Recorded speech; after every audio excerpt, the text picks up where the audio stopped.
بسم اللہ الرحمن الرحیم۔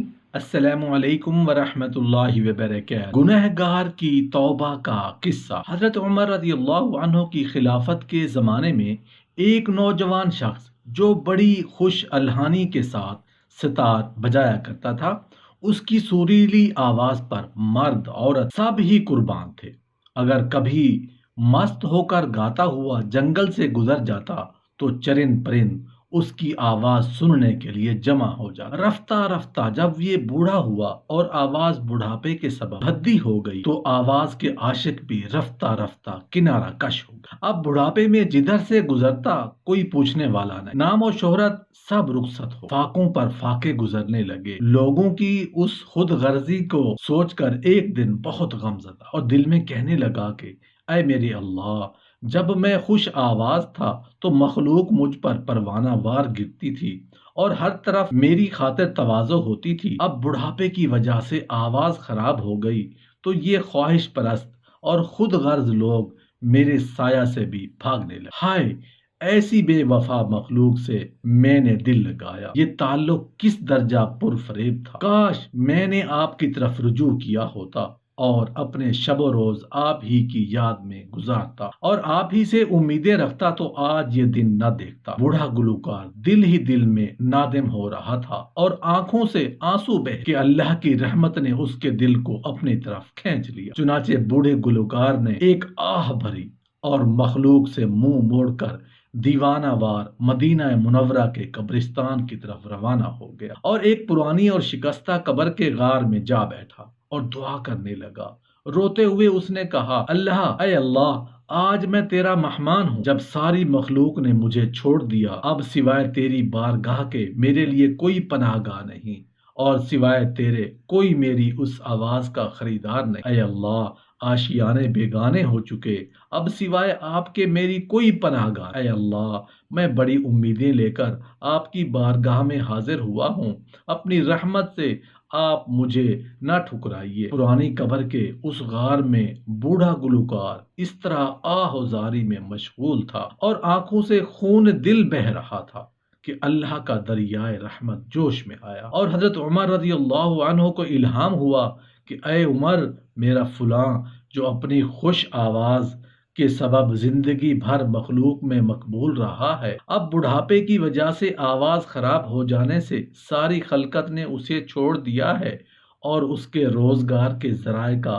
ختم ہونا اور ناکامی کا غم اس کی ہدایت کا اور میری طرف رجوع کا سبب بن گیا۔ تو اب میری وسعتوں والی رحمت اس کی خریدار ہے۔ اگرچہ زندگی بھر وہ نافرمان اور غافل رہا ہے، لیکن میں اس کی آہوزاری کو قبول کرتا ہوں، کیونکہ میری بارگاہ کے علاوہ میرے بندوں کے لیے کوئی اور جائے پناہ۔ بس اے عمر، آپ بیت المال سے کچھ رقم لے کر اس قبرستان میں جائیے اور میرے بندہ عاجز و بے قرار کو میرا سلام پیش کیجیے۔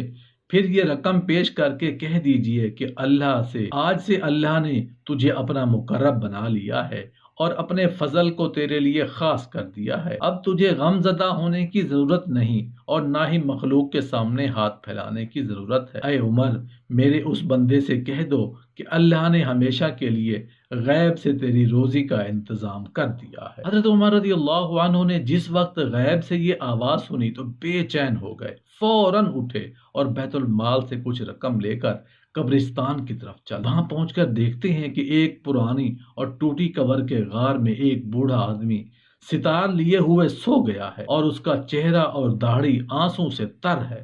جی ہاں، اسی اشک ندامت سے اس کو یہ مقام ملا ہے۔ خلیفہ وقت حضرت عمر رضی اللہ عنہ اس پرانی قبر کے سامنے با ادب کھڑے ہوئے انتظار فرما رہے تھے کہ بوڑھا گلوکار بیدار ہو تو اس سے اللہ کا سلام اور پیغام عرض کرو۔ اسی اثنا میں حضرت عمر رضی اللہ عنہ کو چھینک آئی جس سے اس کی آنکھ کھل گئی۔ خلیفۃ المسلمین کو دیکھ کر مارے خوف کے وہ کانپنے لگا کہ اس ستار کی وجہ سے نہ جانے آج مجھ پر کتنے درے پڑے، کیونکہ عہد خلافت حضرت عمر رضی اللہ عنہ میں درہ فاروقی کی بڑی شہرت تھی۔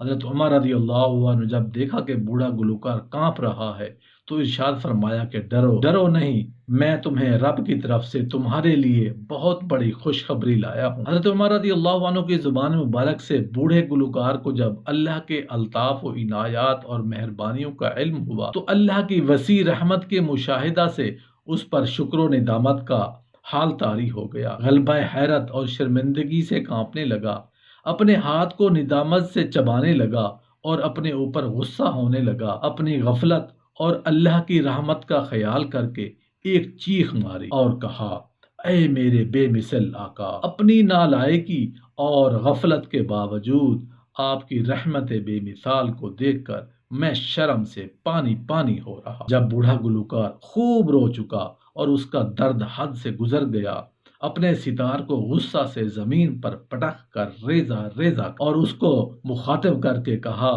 کہ تو نے ہی مجھے اللہ کی محبت و رحمت سے دور رکھا تھا، تو نے ہی 70 سال تک میرا خون پیا، یعنی تیرے ہی سبب سے لہو و لعب اور نافرمانی کرتے کرتے بوڑھا ہو گیا، اور تیرے ہی سبب سے میرا چہرہ اللہ کے سامنے سیاہ تھا۔ اس بوڑھے شخص کی گریہ زاری اور آہ و بکا سے حضرت عمر رضی اللہ عنہ کا کلیجہ منہ کو آیا اور آپ کی آنکھیں اشک بار ہو رہی تھیں۔ آپ رضی اللہ عنہ نے فرمایا کہ اے شخص، تیری گریہ و زاری تیری باطنی ہوشیاری کی دلیل، تیری جان اللہ کے قرب سے زندہ اور روشن ہو گئی، کیونکہ اللہ کی بارگاہ میں گناہ گار کے آنسوں کی بڑی قیمت ہے۔ حضرت عمر رضی اللہ عنہ کی صحبت مبارکہ کے فیض سے وہ گلوکار پیر طریقت ہو گئے اور اکابر اولیاء اللہ کی صف میں داخل ہو۔ رسول اللہ صلی اللہ علیہ وآلہ وسلم کا فرمان ہے کہ قیامت کا دن انسان کے 3 دیوان نکلیں گے، ایک میں نیکیاں لکھی جائیں گی، دوسرے میں گناہ ہوں گے،